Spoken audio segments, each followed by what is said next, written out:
All right. Well, welcome everybody. Thanks for joining our Google Hangout today. My name is Jeff Toyster. I'm a consultant, author, and trainer, and I help customer service teams unlock their hidden potential. And one of those obstacles that gets in the way of that potential is email. So that's why I have a very special guest with me today, customer service writing expert Leslie O'Flahaven. And Leslie's firm, eWrite, helps customer care organizations write well in any channel, and that includes Leslie. Thanks for being here. I appreciate it. Thank you, Jeff. I'm really eager to talk to you about your survey results. Well, let's start with that. So for those of you tuning in, if you haven't seen the survey, do an annual email response time survey to see how fast people expect a response to an email. And the results this year were kind of stunning. There's a new standard based upon the results that says businesses should be responding to customer email in 1 hour. So Leslie, what do you make of that? Well, first of all, I had a mild freak out when I read that because I think it is very difficult for almost all customer care organizations to respond in an hour. If time and money were no option, you could hire as many customer service agents as you have incoming emails and then respond in an hour or less. But I think the response standard of 1 hour, or a customer's preference to hear from a company in just 1 hour, really makes me worried, because when customer care organizations hear that standard, I fear seriously that they will compromise quality for speed. No, that's definitely true. And we've seen that, a lot of back and forth or emails that don't really answer the question very well.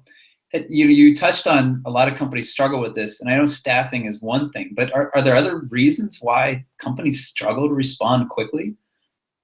Well, yes, responding to email and giving a customer a good, clear answer that will satisfy and end the discussion is really difficult. Email is one of the most difficult channels for solving customers' problems and answering their questions, because the whole interchange is based on the quality of the customer's email. So we could say, sure, I can answer in an hour. Can you fix my customer's writing? That's very true. And with email, of course, you lose the real-time element of going back and forth and being able to clarify. Usually the clarification is, what did you say? And then waiting for them to get back to you whenever they get back to you. So there's some challenges there for sure. Yes, Jeff. In fact, that's a good point. When you were saying that, whose hour? I want to hear from you in an hour, but whose hour is it? I want to hear from you exactly 1 hour, or as soon as 1 hour after I click send. I think that's what the survey revealed, that if customers could have their preference, they would want to wait no longer than an hour to hear from a company. But not all companies are staffed for email 24/7, and customers can send email whenever they want to. So this preference for hearing from a company within an hour may be somewhat unreasonable on customers' part. It may Well, be that's true. unreasonable. Another survey that I did late last year, and I've seen other surveys with similar results, is that most businesses are responding still within 1 business day. But what my survey didn't look at, I thought it would just make it too complicated, is that initial response. In other words, if your business sets up an autoresponder that says, hey, we got your email, and we generally respond within 1 business day, don't worry, we're working on it. My survey didn't capture, does that count as the response? Or do customers really mean, I want my response and I want my issue resolved within an hour? I don't know. What do you make of that? Where do you think customers really feel about that? Well, that's the question I was hoping you would ask me. And your survey results were very provocative, in my opinion, and it made me think, what are we going to do with this 1 hour expectation? And is an autoresponder enough?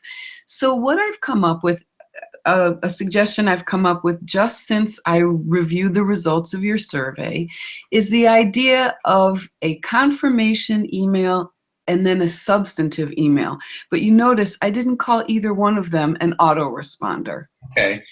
And in the industry, usually that confirmation email is an autoresponder. It can be an autoresponder. But if companies really want to embrace this 1 hour standard, I think there's something else they could try. They could send what I'm calling a confirmation email, but we could call an embellished autoresponder. And it would say, instead of, we received your email and we will respond within 1 business day, it could say, we received your email about your order. We're investigating the status of your order, and we will follow up with the results of our investigation within 1 business day. So it's some kind of substance, but not the full answer. And it's not a generic autoresponder. I'm trying to find the place where the company's effort will be low enough that Right. they have a shot at meeting this standard, and where the customer's experience will be specific enough that they'll feel they've been heard. What That do you makes think? sense. No, I like that idea, especially in the context of more complex problems that require additional research. And we know that the problems that companies face, sometimes it's where's my order, and it's, oh, I look in the system, I know exactly where it is. And sometimes it's, this isn't working, and I'm going to need to do some substantial research to figure it out. I think in that second case, that kind of response makes sense. And I can also tell you that some companies I know, I would say this is kind of the mid-size level company, they have people triage emails and assign emails to different people. So maybe that triage person could be the person to say, hey, we're working on it. And by the way, John or Susan will respond to you with an answer in this period of time. So even making it warmer and more personal. I really like that idea. Yeah, so I think I'm going to stick with that one. And the terminology I'm offering is confirmation email and substantive email, but not just a boilerplate confirmation, a Right. genuine one that has some substance to it. Just a robot. No, less than a robot. More than a robot, not a robot.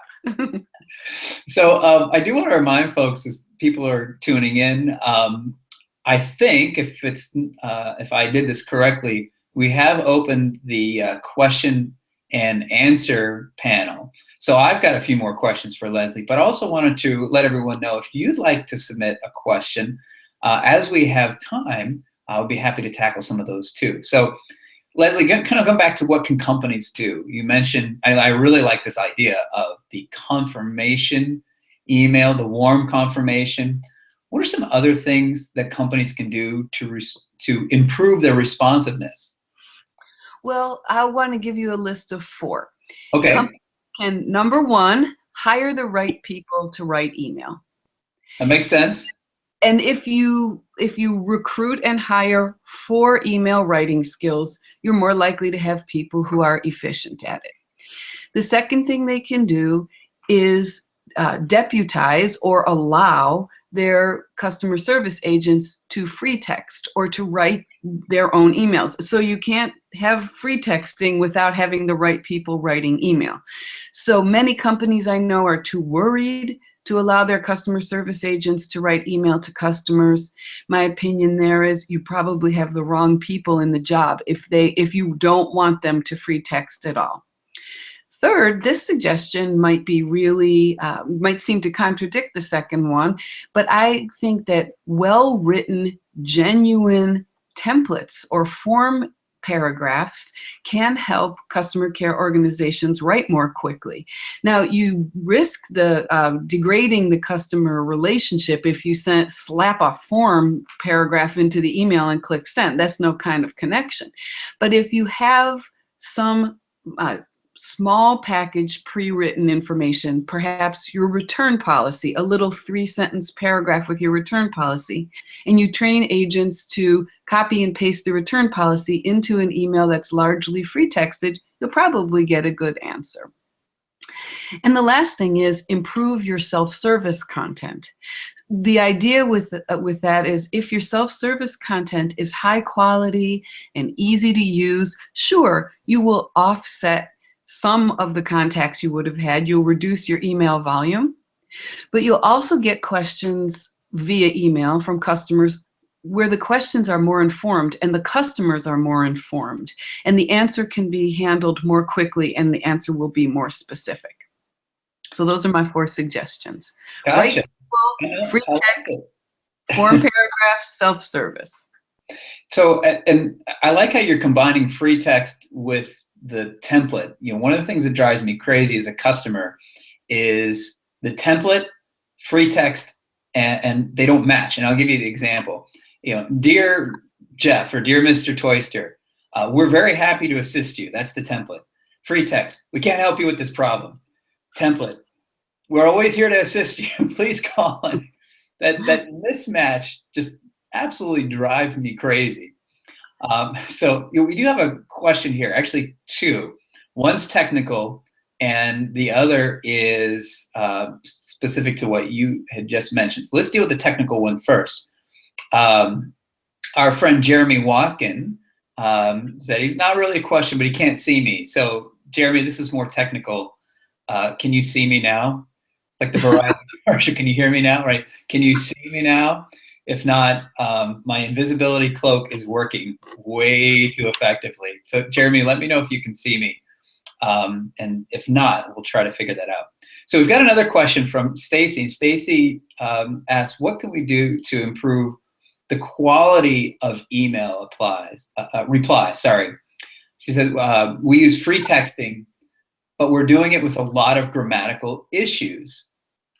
And there's not an option to hire specific email writers at this time. So without being able to do that first one, hiring people with those specific skills, what else can they do? Well, I feel your pain because it's true that many people in the world lack competent grammar skills, but many people who are attracted to customer service work like to talk. They like talking more than they like writing. And this profile of a person, often this person will have rather inadequate grammar skills.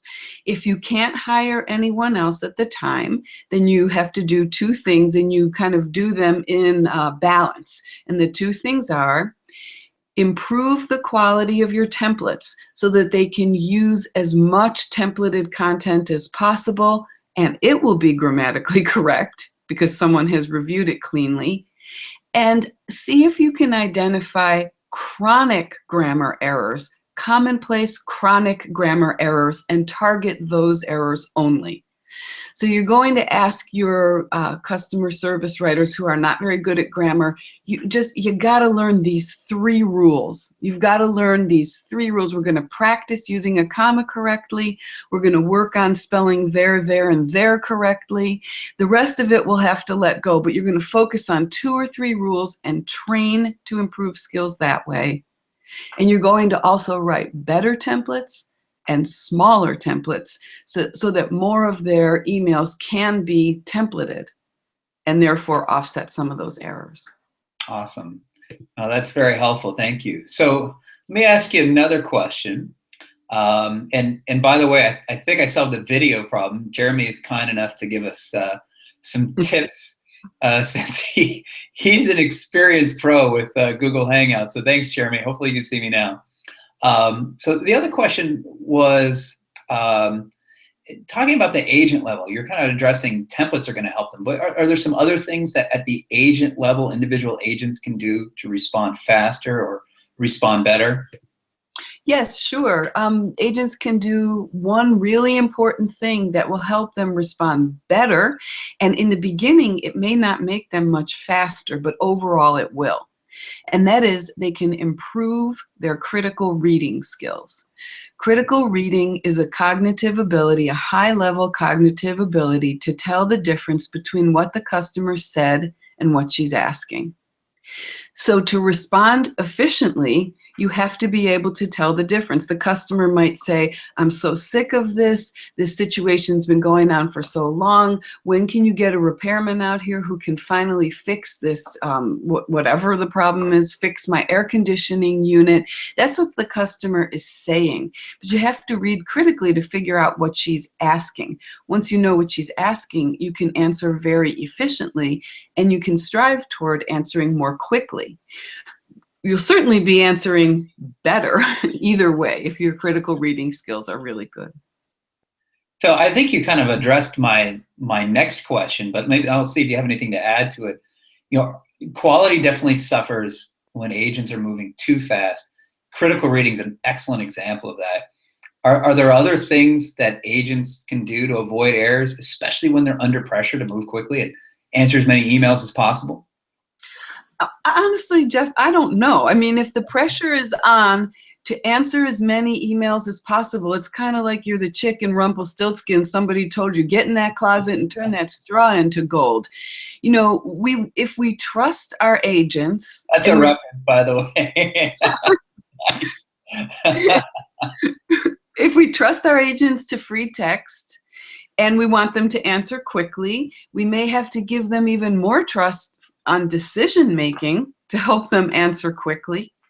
And we just have to, I think each organization has to find out where the balance is on quick and good, because there is no point in meeting that 1 hour expectation unless the email is high quality. I'd say that for each business, you have to find out where quick and good line up. For example, if you're trying to serve customers who are in an airport terminal, you better answer quickly because their service need has to do with a flight that's about to depart. You have to answer quickly in that case, or you have to route the email queries to another channel where you can answer more quickly.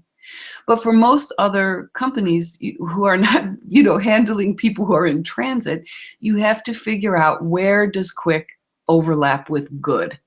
And can we gain any efficiencies down to that hour? I don't know. I think it's probably an issue of the number of agents, not the performance at the individual agent level. So it's interesting because we have a question from our friend Monica Norton, who was asking us about, I think, something that pertains to that intersection of fast and good. And she asked, I'm wondering if minor errors are okay or tolerable. Does it make companies seem more human and less robotic if there's minor, say, grammatical errors or spelling errors in an email? Absolutely. Though we never plant an error ever. We don't ever plant one. It's not cool. We don't choose to make errors deliberately. But Monica, I agree completely that some errors are tragic and some errors should just be walked past and no one will notice. And the difference is whether the error contributes to confusion or causes confusion, or whether the error causes the customer to think this writer is ignorant. For example, a misspelling on a word that describes a feature of a product is worse than a typo. For example, if somebody's keyboarding and trying to write the word there and they write HTERE, no big deal. That's a keyboarding error. And it's embarrassing. We don't prefer it, but we're not going to worry about it either. But if you say that your medical device is sanitized and you misspell sanitized, that's worse. So not all errors are created equal. I agree with that completely. Nice. I got another question here. This one's from Jeremy. And I think he was asking me, it was about the idea of having someone triage emails. And the question was, is that in a frontline environment where they're sending them to folks to the next tier up? And so I can speak from my experience, and what I've seen is that when this happens, typically it is someone in a frontline or kind of coordinator type of role, and they are manually assigning emails to people's queues based upon a few criteria. One criteria is the volume that's already in the customer service rep's queue. Another criteria is expertise. And obviously a third criteria would be availability. If they're there that day, they're not there, et cetera, et cetera. So that's what I've seen. Have you seen anything similar, Leslie, in terms of having a person kind of handling email triage? Yes, Jeff, I have seen that. I have seen that in organizations of various levels of email maturity. When you first mentioned this, the idea that the emails are coming into some central place and then there's somebody doing traffic control, I immediately clicked on remembering, asking such an organization, well, how do you handle your emails? And they say, we have one inbox and we handle them in Outlook, that kind of a thing. Yep. So there is some seriously immature email organizations will triage that way, but it's not always the case that it's a sign of immaturity. But what I see as an issue is the balance between agent expertise and agent burnout.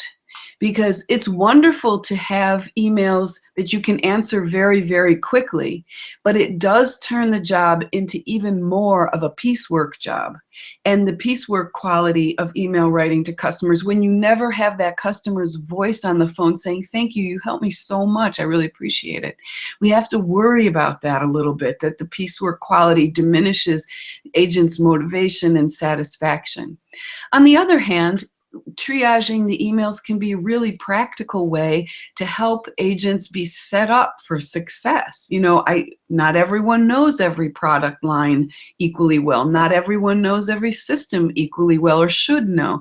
So I think it can be a great idea as long as it's done in a really thoughtful way. That makes sense. And that spurred something that I really enjoy as a customer is you send the email to a general email box and you get a response back, but the response comes from a person. And what's cool about that, okay, that's pretty normal. What's cool about that is sometimes we have to go back and forth. And when you reply, it's the same person that continues that discussion thread. So in some companies, it's just whoever gets the next email in the queue. In other companies, once you're tapped into that discussion, the same rep generally responds. And I have to say, as a customer, I much prefer that. I feel like I'm connected to a person now. Yes, I agree, Jeff, but you do see that conflicts utterly with the hope for a 1-hour response. That's true. Although I'll admit, I'm still in the 1-day camp. I understand there's a difference between email and chat, phone, instant message. And so I'm glad we're bringing this up again, because I don't want to leave out another piece of the survey. It's not customers, but another question I ask in the survey is, how quickly do you expect a response from coworkers? And our poor coworkers, the standard based on their survey results is the same as emailing a business. We expect our coworkers to respond in 1 hour. So my question for you is that healthy? What are we going to do? Yeah. What are we going to do? We'll die with our phones in our hands.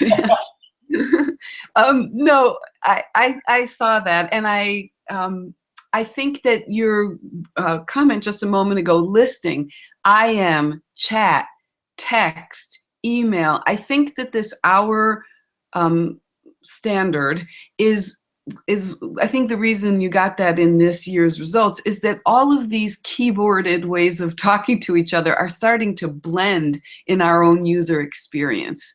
Really, I bet there are few people who use IM and chat in a workplace and really distinguish IM from chat in the user experience. It's a very similar user experience.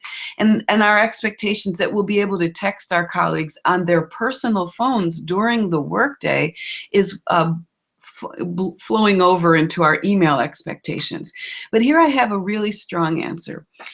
I think that companies are obliged to set a reasonable response time for internal email communication, and that they need to protect their employees from this 1-hour expectation. They really need to protect them, because we know that workplace email is intruding in people's private lives all the time. And we know that the old 60s maxim, be here now, is about dead in meetings. You've got your phone in your lap and your laptop open and you're IMing while you're texting, while you're in a meeting. So I think the HR and internal communications departments need to come up with a policy that sets an expectation, and it should not be an hour. One thing I thought of when I was reviewing the survey results is, can you do that? You want it in an hour. Can you answer well in an hour? Can you answer your customers well in an hour? I'm not talking about you, Jeff. I mean, the people who said, I'd like to hear back in an hour. Can you answer your colleagues in an hour? If you can't, then maybe you're wishing, it's like wishing for a pony at Christmas. That's not happening. Well, and I will tell you, I published a blog post this morning, and it included some scary stats about just that. So I'll give you a couple of them. And if anybody wants to check it out, it's at insidecustomerservice.com. So the stats are, one, the average knowledge worker, so someone who's on email all day, wastes about 24% of their day on useless email. And the other scary part is that those email exchanges in our office, on average, they take 4.5 emails to resolve. So to your point, no, they're not happening. They're not happening well. We're not doing a good job of emailing. And I would say, this is more anecdotally, that we do expect from others what we don't necessarily practice ourselves. So it is a real problem, I think, internally. Yeah, I would agree. So I do have another question from Sean Hawkins, whom we both know. And Sean was asking, in your opinion, does the multi-skilled agent impact email quality? And if yes, in what way?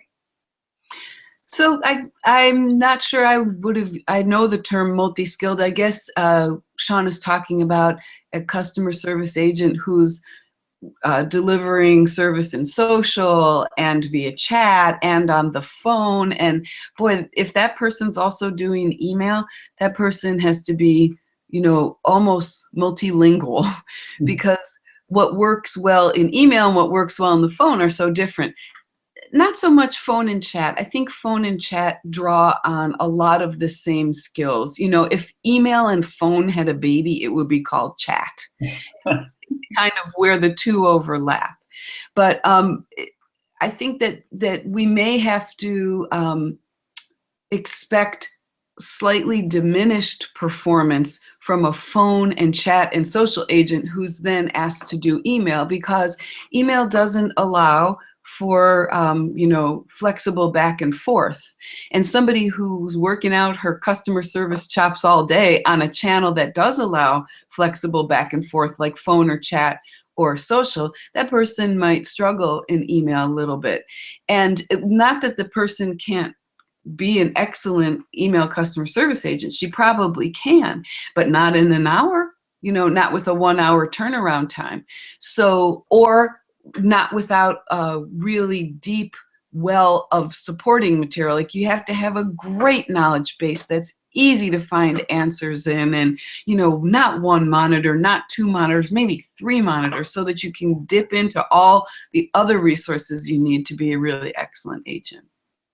Well, and I will tell you, from a performance standpoint, it does matter how those queues are arranged. So if someone is working multiple queues at once, that tends to cause more problem than if they're working on one queue and then you move them to another queue and they're focused. That does change the perspective a little bit. Now, we are just about out of time. So Leslie, I want to ask, so everybody knows, where can people find you online? There's all kinds of great information you have to share. They want more. Where can they find you? Well, definitely email me.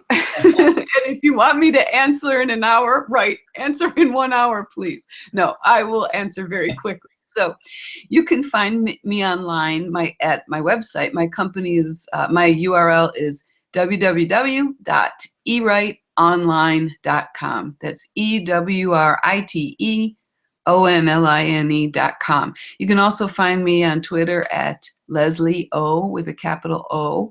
And I'm going to go ahead and go old school and give you my phone number. You can call me 301-989-9583. I sense there's a jingle behind that somewhere. Not yet. Hopefully someone will write one. Excellent. Well, Leslie, thank you so much for being part of this today. For those of you tuning in, I'm going to post the video and some follow-up information, some of the things that we referenced on my blog, InsideCustomerService.com, on Tuesday next week. So, Leslie, once again, thanks a lot. This was a lot of fun. Oh, it was great, Jeff. Thank you very much for inviting me to join you. I really appreciate it, and I'm really glad you provoked me to some new thinking. Thanks a lot. You're welcome. All right, y'all. Thanks for tuning in.